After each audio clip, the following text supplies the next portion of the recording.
বিমলার জ্ঞান ফেরার পর রতনকে সব জানালো।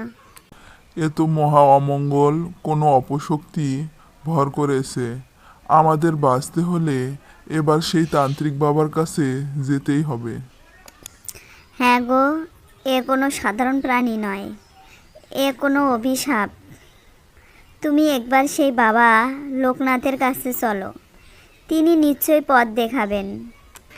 রতন ও বিমলা অনেক কষ্টে কিছু অর্থ জোগাড় করে বাবা লোকনাথ অর্থাৎ তান্ত্রিকের আশ্রমে পৌঁছালেন। তোমরা এসেছো, আমি সব জানি। তোমাদের গোমাতার দুধ চুরি করছে এক অভিশাপগ্রস্ত আত্মা। বাবা, আপনি সব জানেন? সে তো কথা বলল। কে সে? সে সাধারণ সাপ নয় বৎস, সে আসলে এই রাজ্যের মহারাজ কৃষ্ণচন্দ্রের একমাত্র পুত্র কুমার জয়সেন।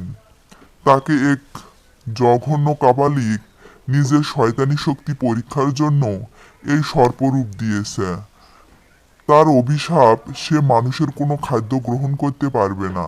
তাকে কেবল গাভীর খাঁটি দুধ পান করে তার জীবন ধারণ করতে হবে, কারণ সে যেন বাঁচতেও না পারে আবার মরতেও না পারে।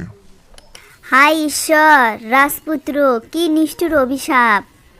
চিন্তা করো না, এই অভিশাপ কাটানোর উপায় আছে। ওই কাপালিক এক গোপন স্থানে অভিশাপের মূল মন্ত্র পুঁতে রেখেছে। তোমরা ভয় পেও না, তোমরা আমাকে সাহায্য করবে। আমরা প্রস্তুত বাবা। রাজপুত্রকে এই যন্ত্রণা থেকে মুক্তি দিতে আমরা সব করব।